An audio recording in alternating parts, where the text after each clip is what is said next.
Thank you to our friends from Western Maryland who are here today and made the trek to be here. This fight, first and foremost, belongs to them.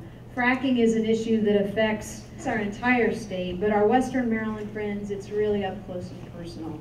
Their courage to stand up and be heard in their communities and to say no and take the long view has really been what has led us through the wilderness on this issue, and they are my heroes on this fight.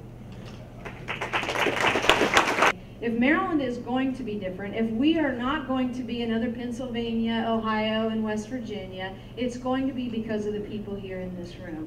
And we aren't going to have the most money in this fight. Halliburton and Interplus and Chevron are always going to have deeper pockets than us. They are always going to outspend us. They are always going to be the ones with the special interest lobbyists in the back room. But we've got you. And that matters. Because we're going to have your tenacity and your determination. We have your voices and your votes. We have your dedication and your commitment.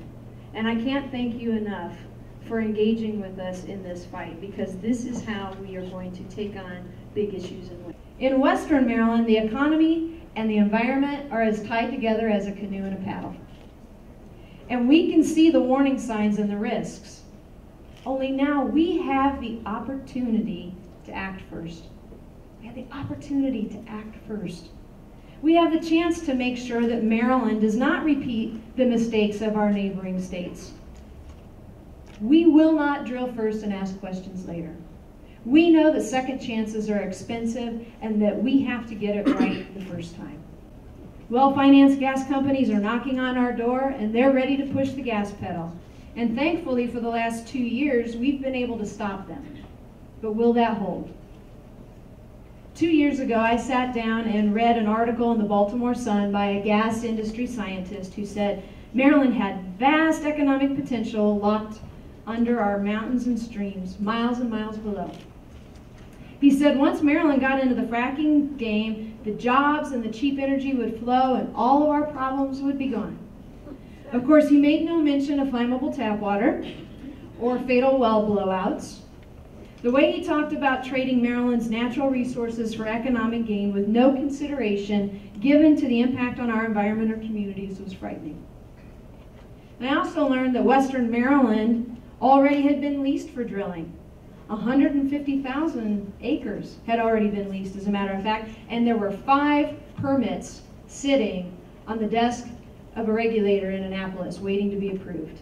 And yet, none of my colleagues and almost no one in Annapolis even knew what Marcellus Shale was at the time. So I thought, whew, we better get to educating some folks on this.